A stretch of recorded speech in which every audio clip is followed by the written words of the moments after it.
यशवंत कोठारी का ताज़ा व्यंग्य। मुझे फूड ब्लॉगर्स से बचाओ। भारत भोजन प्रधान देश है।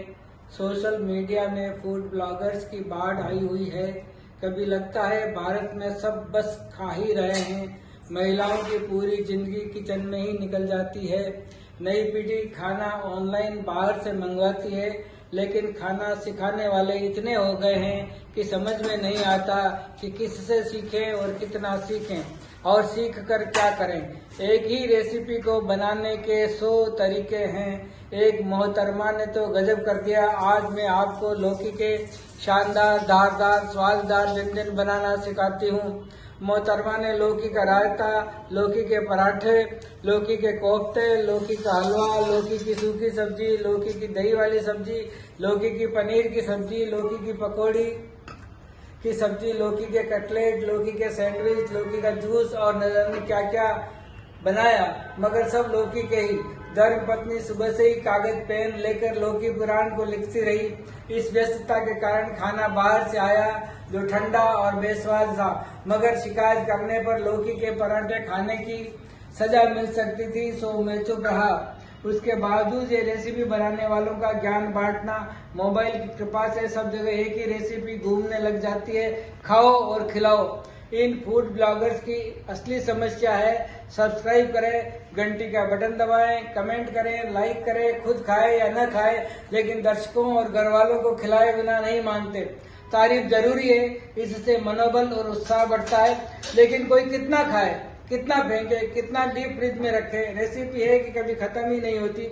दूसरी ओर डॉक्टरों की हिदायतें भी गजब की है। घर की शांति के लिए जो नई रेसिपी आज यूट्यूब से सीखी है उसे ही निगलना पड़ता है।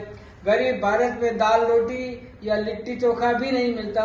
सरकार ने मिलेट्स खाने के लिए कहा, सब लोग मिलेट्स की रेसिपी लेकर आ गए। न खाते बनता है न उगलते बनता है। इन ब्लॉगरों व इनके किचन और बर्तनों को देखकर लगता है भारत कतई गरीब देश नहीं है। सिखाने वाले महिलाओं के कपड़े आभूषण श्रृंगार क्या कहने। कौन कहता है प्याज आलू महंगे हैं। इन सिखाने वालों व वालियों की आवश्यक सामग्री की सूची लेकर जब बाजार में जाते हैं तो चक्कर आ जाते हैं। मात्र चाहिए 10 या 20 ग्राम, लेकिन पैकेट 500 ग्राम से कम का नहीं मिलता, लेना पड़ता है। बाकी का सामान बरसों तक फ्रिज में पड़ा रहता है। इन ब्लॉगरों के घर वालों से ये सब खाना खाकर पूछो तो वे बहुत परेशान हैं, लेकिन बेचारों पर क्या बीतती होगी जब उनको सैंपल का खाना खाना पड़ता होगा।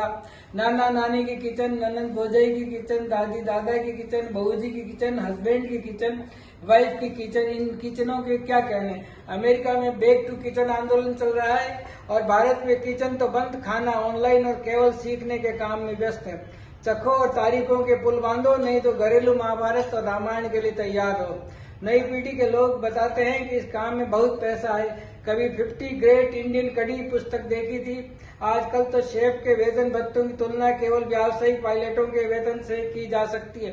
शेफ, फूडी, फूड ब्लॉगर सब नित नई डिशेज बनाकर खिलाने को तत्पर हैं। आप खाए तो भी कोई एतराज नहीं, बस अपनी सेहत का ख्याल रखें, नहीं तो डॉक्टर और अस्पताल का बिल भरते भरते आपका और आपके घर वालों का खाना पीना हराम हो जाएगा।